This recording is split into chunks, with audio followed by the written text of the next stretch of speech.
So ito na mga ka-farmers, natapos na natin gawin yung ating, ito ay kulungan ng pabo. So pwede natin gamitin itong kulungan ng pabo, kulungan ng manok, breeding pen ng manok. So maraming purpose ito mga ka-farmers. Pwedeng lagyan ng sisiw at kung ano pang pwedeng gawin natin dito.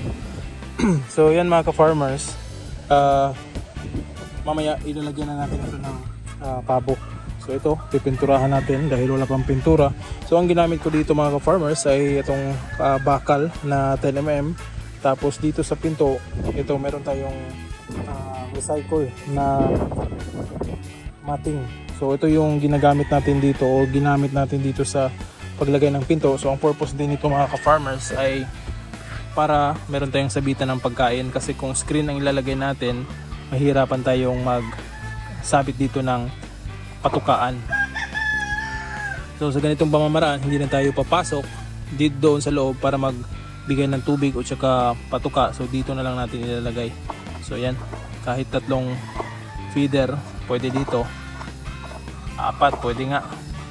So ito, tatanggalin ko lang itong layer na ito or rehas na ito para makapasok yung ulo ng manok or pabo.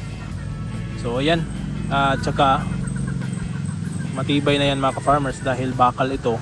So paniguradong tatagal pa ito ng ilang taon. So doon naman sa loob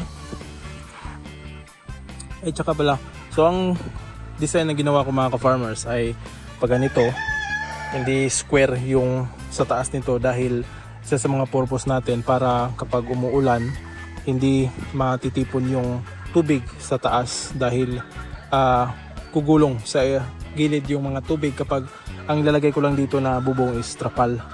So para mas lightweight yung itong kulungan natin dahil ang purpose din naman ito bakit ito yung ginamit natin, bakal at saka lightweight.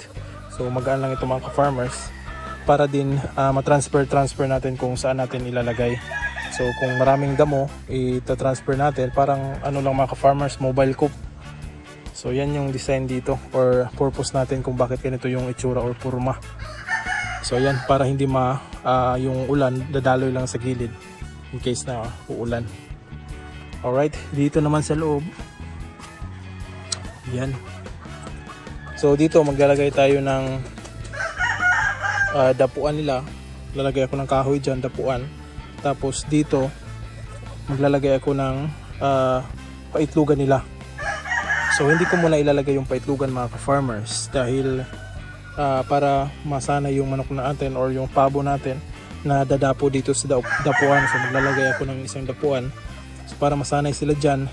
Pagkatapos pag sanay na, tsaka tayo maglalagay ng paitlugan dahil kung hindi sila sanay, sample naglagay tayo dito ng dapuan tapos naglagay tayo dyan ng paitlugan, ang tendency niyan doon sila sa paitlugan matutulog or doon sila iipot, so madudumihan. So kapag sanay na sila dito sa dapuan, so kapag naglagay na tayo ng paitlugan doon, hindi na sila pupunta doon kung dito na lang sa dapuan. So yun yung isa sa mga inoobserbaran ko rin mga ka-farmers. So ito ay goods to go na ito. So ang nagastos pala natin or naggamit na bakal ay 6 na piraso nito na 10mm. Meron pang sobra. Saan yung sobra? Ito na lang yung sobra mga ka-farmers. Yan. Ito na lang yung nasobra sa 6 na pirasong bakal. So at least ito medyo may kamurahan lang din naman yung bakal. So okay pa rin. So sa bakal ang ginamit natin dito, nagasto sa bakal is sa mga 900 kapin. 900 plus dahil it's around nasa mga 156 lang yung bakal dito. Ito sa amin. Tapos tayo na yung nag-welding na lang ito. So nilagyan ko pala nito mga ka-farmers. Nilagyan ko nito ng kawayan sa gitna dahil akala ko hindi magaganito yung itsura ng ng gilid nito. Pero ang problema kasi kung hindi ako naglagay nito, parang naka letter A yung screen natin, hindi curve dahil walang brace dito, kaya ito yung naging brace ko.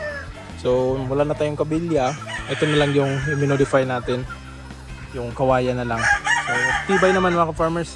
okay lang naman dahil yung dalawa, yung base doon sa gilid at saka dito ay bakal naman, so walang problema pati ito. So ayan, makakatayo na rin tayo dito. So ayun mga ka-farmers, nandito tayo sa loob.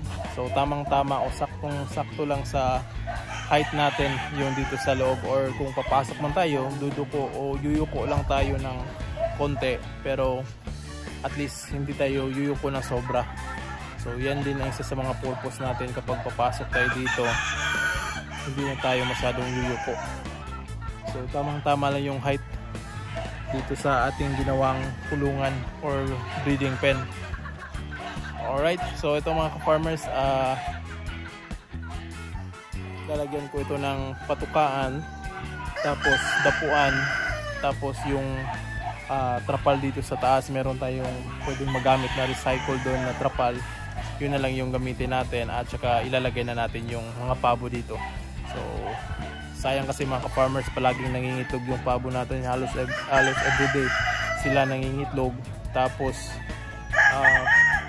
ang dami talagang itlog nila, 2 piraso ng babae, so kailangan natin i-breed para mas marami yung magiging production natin ng pabo. Alright.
So ito na mga ka-farmers, nakasalang na yung ating pabo dito.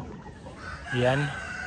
Problema ko dito mga ka-farmers dahil sobrang laki nitong lalaki. Sobrang bigat.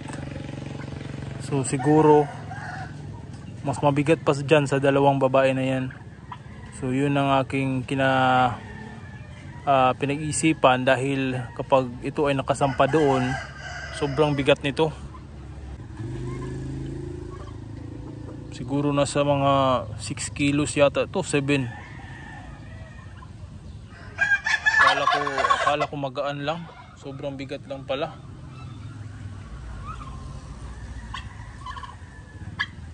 So titingnan natin ito dahil baka mapila yung mga inahin natin.